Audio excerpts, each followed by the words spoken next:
Puji Tuhan, kita akan membaca satu ayat di dalam kebenaran firman Tuhan yang saya ambil di dalam kitab Yusak atau terjemahan baru Yosua. Yusak 1 ayatnya yang ke-6. Saya akan baca dalam Alkitab terjemahan lama, dan untuk menghormati pembacaan firman Tuhan, saya jemput Bapak Ibu Saudara sekalian bangkit berdiri. Yusak atau Yosua 1 ayat yang ke-6 dalam Alkitab terjemahan lama berkata sebagai berikut. Hendaklah engkau perwira dan perkasa, karena engkau akan menyuruhkan bangsa ini mempusakai tanah yang telah kujanji kepada nenek moyangnya pakai sumpah, hendak mengaruniakan dia kepada mereka itu. Terima kasih. Puji Tuhan, silakan duduk. Firman Tuhan yang kita baca dan kita dengar pada pagi hari ini merupakan firman yang disampaikan kepada Yusak. Siapakah Yusak itu, Bapak Ibu Saudara? Yusak adalah generasi penerus, karena Musa hanya sampai di Bukit Nebo. Dia tidak sampai ke tanah yang dijanjikan Allah kepada umat Israel, Kanaan. Dan kita perhatikan Bapak Ibu Saudara, tadinya Yusak ini digelar sebagai hamba Musa. Dia tidak disebut sebagai hamba Tuhan. Kalau kita baca dalam Yusak 1 ayat 1, daripada mati Musa, hamba Tuhan itu, bahwa berfirmanlah Tuhan kepada Yusak bin Nun. Berfirmanlah Tuhan kepada Yusak bin Nun, hamba Musa itu. Bapak Ibu Saudara yang kekasih di dalam Tuhan Yesus Kristus, Yusak tidak merasa bahwa dia direndahkan karena dia disebut sebagai hamba Musa, bukan hamba Tuhan. Nanti pada pasal 24 ayatnya yang ke-29 baru dia disebut sebagai hamba Tuhan. Tapi ada hal yang luar biasa yang Tuhan anugerahkan di dalam kehidupan Yusak sebagai panglima perang umat Israel. Ada banyak hal yang dilakukan oleh Yusak. Bagaimana dia memimpin bangsa Israel berperang dengan orang Amalek. Dan itu ditentukan oleh Musa. Dalam Keluaran pasal yang ke-17, manakala Musa mengangkat tangannya sebagai tanda penyerahannya kepada Tuhan, menang atau kuat Israel. Tapi manakala dia menurunkan tangannya, Musa menurunkan tangannya, menang atau kuat bangsa Amalek. Sebab itu Musa dibantu oleh Hur dan Harun, sehingga Yusak di dalam peperangan itu memperoleh kemenangan. Dan ada hal yang luar biasa juga yang dilakukan oleh Yusak. Kalau Elia dia berdoa sehingga tidak turun hujan 3,5 tahun lamanya. Tapi ada hal yang diminta oleh Yusak pada waktu dia berperang dengan orang-orang Amori. Pada waktu itu sudah senja hari dan dia minta kepada Tuhan supaya Tuhan menghentikan matahari itu. Dalam Yusak 10 ayatnya yang ke-12.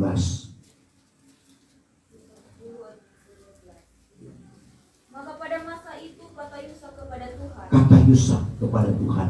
Yaitu pada hari diserahkan Tuhan segala orang Amor itu kepada Bani Israel. Dikatakannya kepada pendengaran segala orang Israel, hai matahari. Hai matahari. Berhentilah engkau di Gibeon. Berhentilah engkau di Gibeon. Dan engkau hai bulan di lembah Ayalon. Jadi kita perhatikan bagaimana permohonan dari Yusak supaya dia dapat mengalahkan orang-orang Amori. Supaya tidak gelap pada waktu itu, dia minta supaya matahari berhenti. Dan itu yang terjadi Bapak Ibu Saudara. Satu hal yang luar biasa. Dalam arti kata, tidak ada perkara yang mustahil bagi Tuhan. Permintaan apapun di luar jangkauan akal dan pikiran kita pun dapat dilakukan oleh Tuhan. Karena tidak ada perkara yang mustahil bagi Tuhan. Mustahil bagi kita manusia. Tapi bagi Tuhan tidak ada perkara yang mustahil.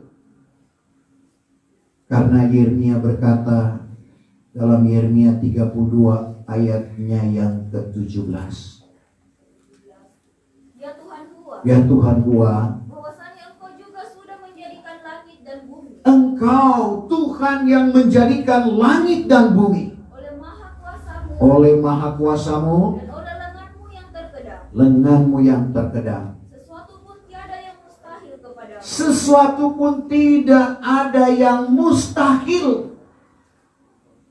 Ini nubuatan Nabi Yeremia. Dan perkataan Tuhan langsung dalam ayat yang ke-27. Masakan ada perkara yang mustahil bagiku?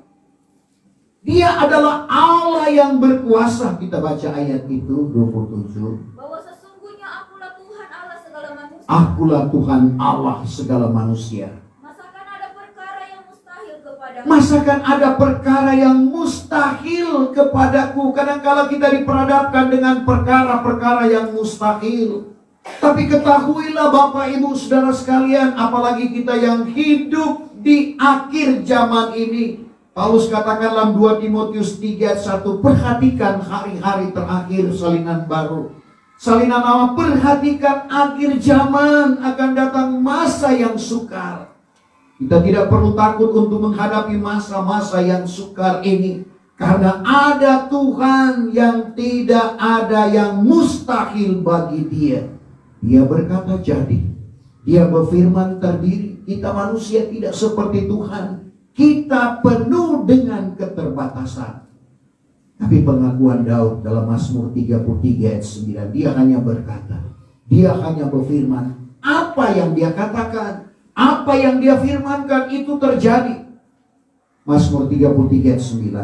Karena berkatalah ia. Berkatalah Tuhan. Maka ia itu pun adalah. Ia itu adalah. Berfirmanlah ia. Berfirmanlah Tuhan. Maka ia itu pun terdiri. Ia pun terdiri. Jadi itulah Allah yang berkuasa. Yang dapat melakukan sesuatu di luar jangkauan akal dan pikiran kita manusia. Dan untuk itulah kita perlu berharap dan bersandar kepada Tuhan. Sebagaimana perkataan Tuhan kepada Yusak dalam ayat ini. Hendaklah engkau perwira dan perkasa. Perwira dalam pengertian lain dalam Kamus Besar Bahasa Indonesia. Gagah. Berani. Menghadapi masa yang sukar ini kita perlu gagah. Kita perlu kuat. Kita perlu berani. Jangan kita takut. Karena roh yang Tuhan berikan kepada kita bukan roh penakut. Kata Paulus kepada Timotius dalam suratannya yang kedua. 2 Timotius 1 ayatnya yang ke-7. Sebab Allah sudah mengaruniai kita bukannya suatu roh penakut. Allah mengaruniakan, Allah memberikan kepada kita bukan roh penakut. Melainkan kuasa, dan kasih, dan memerintahkan diri. Jadi inilah firman Tuhan. Tuhan mengaruniakan kita bukan roh penakut. Tapi karena keterbatasan kita manusia kadangkala kita diperhadapkan dengan ketakutan.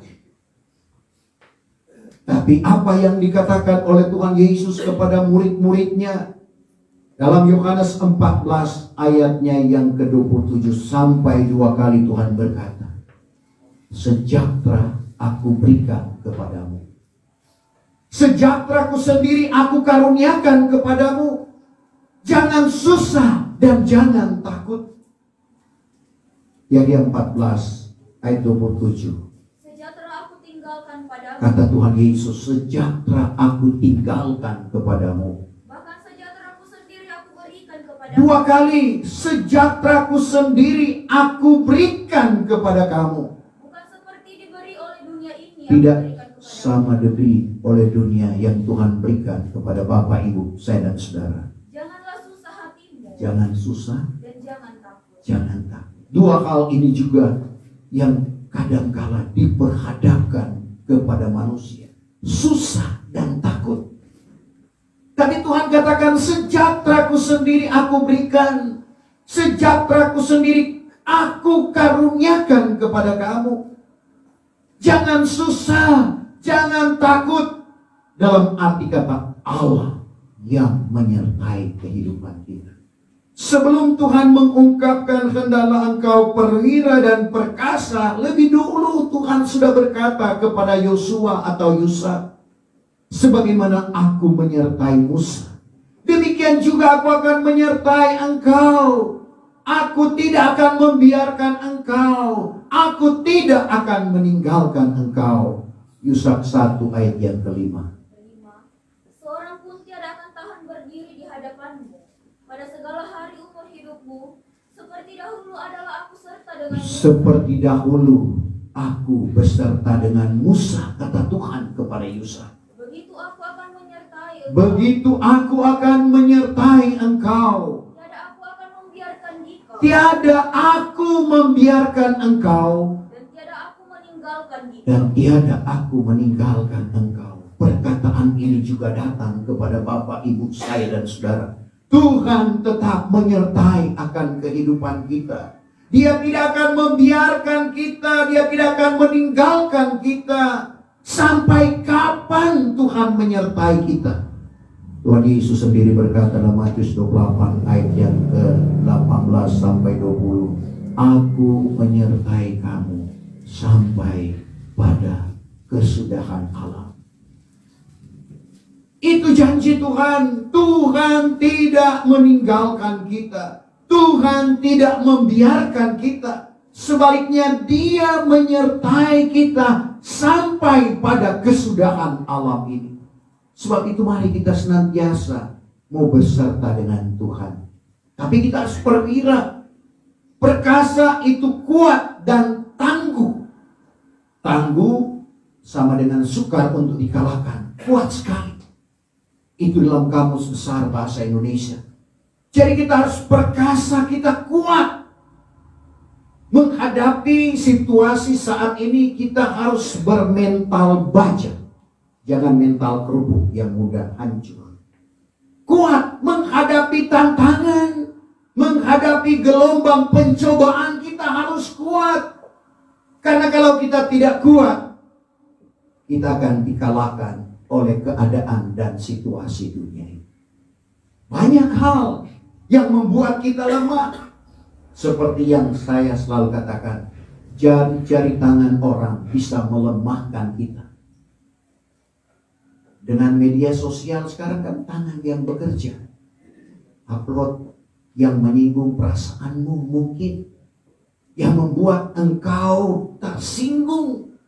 Tetapi Bapak Ibu Saudara, di sini Tuhan minta kita harus kuat, perkasa, kuat dan tangguh, sukar untuk dikalahkan. Biarlah itu berlaku di dalam kehidupan kita. Kita kuat dan tidak mudah dikalahkan oleh persoalan apapun yang diperhadapkan kepada kita. Bagaimana kita untuk memperoleh kekuatan itu? Bagaimana supaya kita memperoleh kemenangan? Paulus katakan kepada jemaat yang ada di Efesus. Kita perhatikan Efesus 6 mulai ayatnya yang ke-10. Rahasia supaya kita perkasa di dalam Tuhan. Kita harus dilengkapi dengan perlengkapan senjata Allah. Akhirnya, hendaklah kamu menjadi perkasa di dalam Tuhan. Akhirnya hendaklah kamu menjadi perkasa di dalam Tuhan dan dengan kuat kuasanya. Pakailah olehmu selengkap senjata Allah. Untuk menjadi perkasa Bapak Ibu Saudara, ternyata kita harus memakai perlengkapan senjata Allah. Supaya kamu tahan melawan segala semu daya iblis. Supaya kita tahan melawan segala semu daya iblis yang berusaha untuk merontokkan iman kita. Terus. 12. Karena kita bergumul bukannya dengan manusia. Kita bergumul, kita berperang bukan dengan manusia. Melainkan dengan segala penguasa dan kuasa. Penguasa dan kuasa. Dan Penghulu dunia. Yang memerintahkan kegelapan. Dan segala kuasa roh yang jahat di udara. Roh yang jahat di udara. Penguasa di udara, Bapak Ibu Saudara. Siapakah dia? Iblis atau setan. Kenapa di udara? Itu di pertengahan. Karena dia masih naik turun surga. Dalam Ayub 1 ayat 6. Pada waktu anak-anak Allah menghadap Tuhan. Ternyata iblis juga ada di sana. Tuhan berkata, Tan, dari mana engkau? Setan, maksud saya bukan Yonatan. Bahasa kerennya setan. Tan, dari mana? Dari beredar-edar di permukaan bumi ini. Sudahkah engkau lihat hambaku Ayub? Mendengar kata Ayub, setan tahu bahwa Ayub diberkati oleh Tuhan. Segala pekerjaan tangannya diberkati oleh Tuhan. Dan apa yang ada padanya dipagari oleh Tuhan. Tapi tanpa sepengetahuan Ayub, Tuhan mengizinkan setan untuk mencobai Ayub. Dia sekarang penguasa di udara. Nanti dalam Wahyu pasal yang ke-12, pada waktu terjadi peperangan di sorga, ayat 7 sampai ayat yang ke-9, dia akan mengalami kekalahan. Dan pada waktu dia mengalami kekalahan, dia bukan lagi penguasa di udara, tetapi penguasa di bumi ini. Berlakulah zaman antikris. Kita perhatikan Wahyu 12 ayat 7 sampai ayat 9, yaitu peperangan yang terjadi di sorga. Maka jadilah suatu peperangan di surga. Terjadilah satu peperangan di sorga. Yaitu Mikael serta segala malaikatnya. Mikael dan segala bala tentaranya. Berperang dengan naga itu sebagai penguasa di udara sekarang ini. Dan naga serta segala tentaranya pun berperanglah. Naga dan segala tentaranya pun berperanglah. Maka naga dan tentaranya itu tiada menang. Naga dan tentaranya itu tiada menang. Dan tempatnya pun sudah hilanglah di surga. Waktu itu tempatnya sudah tidak ada lagi di surga. Maka tercampaklah naga besar itu. Tercampaklah naga besar itu. Ular tua yang dinamakan iblis dan syaitan. Iblis dan setan itu. Yang menyesatkan segala isi dunia. Sampai di situ. Yang menyesatkan segala isi dunia. Satu kali kelak dia akan dicampakkan ke bumi. Bukan lagi penguasa di udara, tetapi dia adalah penguasa di bumi yang akan menghajar orang-orang yang tertinggal. Siapakah orang-orang yang tertinggal yang tidak akan mengalami keangkatan pada gereja Tuhan diangkat? Yaitu orang-orang yang memegang kesaksian dan hukum-hukum Allah. Memegang hukum Allah tapi tertinggal. Coba kita baca Wahyu 12 ayatnya yang ke-17. Inilah mangsa dari ular tua, iblis dan setan itu yang akan menguasai bumi ini nanti. Maka naiklah mara naga akan perempuan itu. Naiklah mara naga akan perempuan itu, yang berbicara tentang gereja Tuhan yang tertinggal, yang tidak mengalami keangkatan. Lalu pergi memerangi benih perempuan itu yang lagi tinggal. Memerangi benih perempuan yang tertinggal. Yaitu segala orang yang menurut hukum-hukum Allah. Menurut hukum-hukum Allah. Serta berpegang kepada kesaksian Kristus, yaitu cukup percaya. Memegang hukum-hukum Allah atau hukum Taurat, karena itu berlaku di zaman anak. Dan hukum Taurat itu untuk umat Israel. Umat Israel saja tidak mampu melakukan hukum Taurat. Sekali lagi, hukum Taurat berlaku di zaman anak. Cukup percaya berlaku di zaman Bapa. Zaman Bapa sudah berlalu, zaman anak sudah berlalu. Kita berada di zaman Roh Kudus ini, di mana hukum yang berlaku, kita harus bertobat, berbaptis dengan nama Yesus Kristus akan jalan keampunan dosa, lalu kamu beroleh anugerah Roh Kudus. Inilah hukum-hukum yang berlaku di zaman Roh Kudus ini.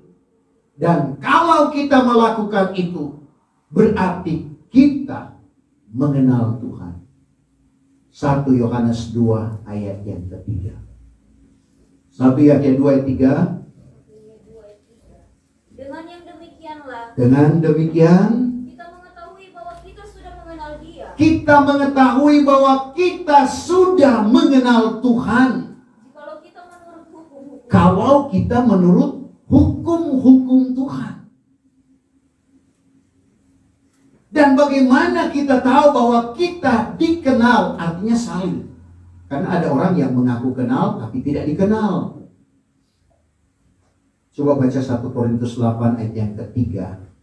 1 Korintus 8 ayat 3. Tetapi jikalau barang seorang mengasihi Allah, Barang siapa yang mengasihi Allah, ialah dikenal oleh Allah. ia dikenal oleh Allah. Siapa yang mengasihi Allah? Bukan hanya dengan pujian atau perkataan, aku mengasihi Engkau Yesus, tidak cukup. Yang mengasihi Allah, Yohanes 14 ayat 21, memelihara hukum-hukum Tuhan dan melakukan. Itulah orang yang mengasihi Tuhan. Orang yang mengasihi Tuhan dikenal oleh Allah. Menurut hukum-hukum Tuhan, mengenal Allah. Saling, Bapak Ibu Saudara. Kita kenal Tuhan, Tuhan kenal kita. Karena ada orang yang tidak dikenal oleh Tuhan, yang mengaku mengenal Tuhan, yang nantinya akan berkata, Tuhan, bukankah dengan nama Tuhan kami mengajar atau bernubuat? Bukankah dengan nama Tuhan kami membuangkan setan? Bukankah dengan nama Tuhan kami mengadakan banyak mujizat? Tuhan bilang waktu itu dengan nyata, aku tidak kenal kamu. Undurlah kamu yang mengerjakan jahat. Sudah Tuhan tidak kenal, Tuhan bilang jahat lagi, tapi mengaku mengenal Allah. Yahya 7 ayat 21 sampai 23. Bukannya tiap-tiap orang yang menyeru aku, Tuhan, Tuhan, akan masuk ke dalam kerajaan surga. Tidak semua orang yang menyeru aku, Tuhan, Tuhan, akan masuk ke dalam kerajaan surga. Hanyalah orang yang melakukan kehendak Bapakku yang di Hanyalah orang yang melakukan kehendak Bapa di surga.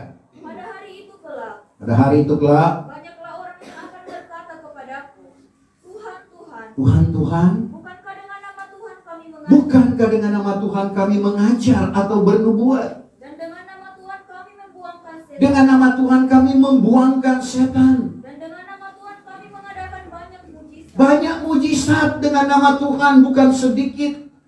Pada ketika itu aku akan berkata kepada mereka itu dengan nyata, Tapi pada ketika itu Tuhan akan berkata kepada mereka itu dengan nyata, bahwa tiada pernah aku mengenal kamu. tiada pernah aku mengenal kamu. Undurlah daripadaku, hai kamu yang mengerjakan. Undurlah daripadaku, hai kamu yang mengerjakan jahat. Jadi hanya orang yang melakukan kehendak Bapa. Kalau dia tidak lakukan kehendak Bapa tapi mengadakan mujizat, membuangkan setan, tunggu dulu. Seperti fenomena yang pernah terjadi di Minggu. Lukas 7 ayat 30. Orang Farisi dan Fakih menolak kehendak Allah atas dirinya sendiri di dalam hal tidak memberi diri dibaptis oleh Yohanes Pembaptis. Berarti baptisan air itu yang sesuai dengan firman Tuhan itu adalah kehendak Allah. Kalau tidak lakukan itu, meskipun membuangkan setan dengan nama Tuhan, mengajar dengan nama Tuhan, mengadakan banyak mujizat, Tuhan akan katakan, aku tidak kenal kamu. Undurlah kamu yang mengerjakan jahat. Sebab itu Bapak Ibu Saudara, menghadapi hari-hari yang terakhir ini, seperti kata Paulus kepada jemaat Efesus 5 ayat 17, jangan kamu bodoh, melainkan hendaklah mengerti apa kehendak Tuhan. Jadi kita perhatikan, untuk menjadi perwira dan perkasa di dalam Tuhan, kita harus dilengkapi dengan perlengkapan senjata Allah itu. Apakah itu? Kita perhatikan ayat yang ke-13 mulai sampai ayat yang ke-18. Sebab itu peganglah selengkap senjata Allah. Sebab itu peganglah selengkap senjata Allah, supaya kamu dapat bertahan pada hari yang malang dan berdiri tetap tidak goyah. Sesudah kamu melakukan segala sesuatu, sebab itu hendaklah kamu berdiri tetap. Perlengkapan senjata Allah itu pertama, sebab itu hendaklah kamu berdiri tetap dengan pinggangmu berikatkan perihal yang benar. Pinggangmu berikatkan perihal yang benar. Jadi perlu Bapak Ibu Saudara, pinggang kita berikatkan perihal yang benar. Ini salah satu perlengkapan senjata Allah di dalam kehidupan kita, karena ada orang yang berikatkan. Kalau di Galati 5 ayat 22-27 ada 9 buah roh. Ternyata orang-orang juga ada yang berikat pinggangkan 9 simpul. Itu opo-opo orang Manado bilang. Ada pendeta yang saya kenal dan dia telah bertobat. Dia pakai itu. Pinggangnya berikatkan bukan kebenaran, tapi 9 simpul yang merupakan kekuatan dari kuasa kegelapan. Dia masih hidup sekarang ini. Dia bersaksi kepada saya. Dia tidak takut kepada siapapun, karena dia lihat orang besar sekalipun seperti Ibu Jari ini. Itulah yang memberikan kekuatan, bukan kekuatan yang daripada Tuhan, bukan perlengkapan senjata yang daripada Tuhan, tapi daripada kuasa kegelapan. Tapi syukur orang ini dipanggil oleh Tuhan. Luar biasa kesaksiannya. Tadinya dia dipakai oleh kuasa kegelapan, dia tinggalkan akan hal itu, lalu dia memegang selengkap senjata Allah, termasuk ikat pinggang kebenaran. Kedua, memakai sirah kebenaran. Terus 3, dan kakimu berkasutkan persediaan Injil. Berkasutkan persediaan Injil perdamaian. Jadi Injil ini mendamaikan kita. Jadi saya heran kalau ada petunjuk Tuhan yang mengatakan dilarang berdamai. Sudah di luar konteks firman Tuhan. Dan ini yang terjadi saat ini Bapak Ibu Saudara. Kita perlu hati-hati. Jangan jadi seperti 5 anak darah yang bodoh. Terus ayat 15. Dan senantiasa memegang perisai, yaitu iman. Maka dengan dia itu dapat kamu memadamkan segala anak panah berapi daripada senjata. Jadi ayat 16 itu, dan senantiasa memegang perisai, yaitu iman. Maka dengan dia itu dapat kamu memadamkan segala anak panah daripada si jahat. Anak panah dari si jahat dapat kita tangkal dengan perisai, yaitu iman. Seperti polisi ada perisai, pendemo lempar aman dia, ada perisai. Demikian juga dengan kita, perisai yaitu iman kita. Iman kita harus kuat dalam menghadapi tantangan-tantangan anak panah daripada kuasa kegelapan. Kadang-kala dia datang dengan lembut saudara, bukan dengan kasar. Bukan dengan panah yang seperti kita perhatikan, tetapi kadangkala seolah-olah dengan lemah lembut. Tapi padahal itu adalah anak panah dari kuasa kegelapan untuk menjatuhkan iman kita. Kuncinya kita harus kuat, perwira, perkasa, dan memegang selengkap senjata Allah. Yang kelima, 17.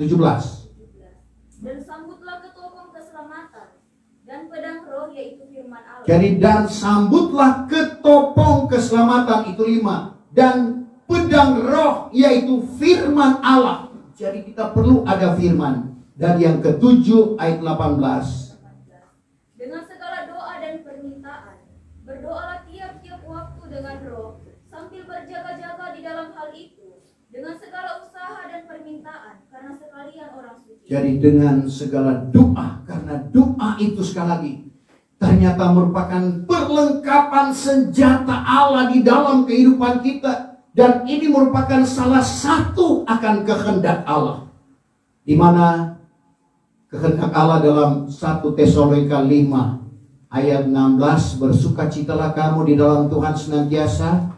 Ayat 17, berdoa dengan tiada berkeputusan. Karena doa itu adalah komunikasi kita dengan Tuhan. Keberhasilan tokoh-tokoh Alkitab karena doa. Termasuk Yusak ini, karena hari sudah mau gelap, orang Amori belum dikalahkan pada waktu itu. Dia minta, Tuhan hentikan matahari di Gibeon. Dan itu yang terjadi, sehingga mereka memperoleh kemenangan. Jadi Bapak Ibu Saudara, firman Tuhan datang kepada kita, hendalah engkau perwira dan perkasa, karena engkau akan menyuruhkan bangsa ini mempusakai tanah yang telah kujanji kepada nenek moyangnya, yaitu tanah Kanaan. Bapak Ibu Saudara, sekali lagi, di dalam perjalanan iman kita, firman Tuhan sudah datang. Kita harus perwira dan perkasa. Artinya kita harus gagah berani, jangan takut. Perkasa, kuat, tangguh, tidak mudah dikalahkan. Hal itu ada di dalam kehidupan kita. Kita akan memperoleh kemenangan. Karena kalau kita lemah, letih, lesu, lelah, itulah yang saudara terjadi kepada umat Israel. Sehingga mereka yang kena penyakit 4L, saudara, itulah yang ditangkap oleh orang-orang yang mengejar umat Israel pada waktu itu. Lemah, letih, lesu, lelah. Kadang-kala orang teruskan, kalau 4L sudah terjadi di dalam kehidupan kita, iman kita sudah lemah, mulai lanjut lupa. Nah, pada ibadah, lupa. Jadi kita perhatikan, kalau sudah lupa, apalagi lenyap dari panggilan Tuhan. Tentunya kita tidak mau demikian. Kita harus kuat, kita harus perkasa. Saudara, jangan hanya karena persoalan, karena demikian kelicikan kuasa kegelapan untuk menjatuhkan iman kita. Tapi kalau kita kuat, kita berdiri teguh, saudara, jangan kita goyah. Lakukan apa yang Tuhan inginkan di dalam kehidupan kita, dan segala sesuatu yang kita kerjakan dalam pekerjaan Tuhan, Tuhan perhitungkan. 1 Korintus 15 ayat 58. Pengorbanan sidang jemaat tidak luput dari monitornya Tuhan di dalam kehidupan kita. 1 Korintus 15 ayat yang ke-58. Sebab itu, hai saudara-saudara, hai saudara-saudaraku, hendaklah kamu tetap tetap bergerak, tidak goyah, tidak bergerak, dan senantiasalah berusaha di dalam pekerjaan, berusaha di dalam pekerjaan Tuhan. karena Kamu ketahui bahwa usahamu tiada sia-sia di dalam Tuhan. Usahamu tiada sia-sia di dalam Tuhan. Untuk itu Bapak Ibu Saudara, firman Tuhan sekali lagi datang kepada kita. Tadinya datang kepada Yusak, hendaklah engkau perwira dan perkasa, tapi firman Tuhan itu datang kepada Bapak Ibu saya dan saudara, supaya kita perwira dan perkasa di dalam Tuhan, sehingga kita memperoleh kemenangan. Saya jemput kita bangkit berdiri, kita sempurnakan ibadah kita. Tak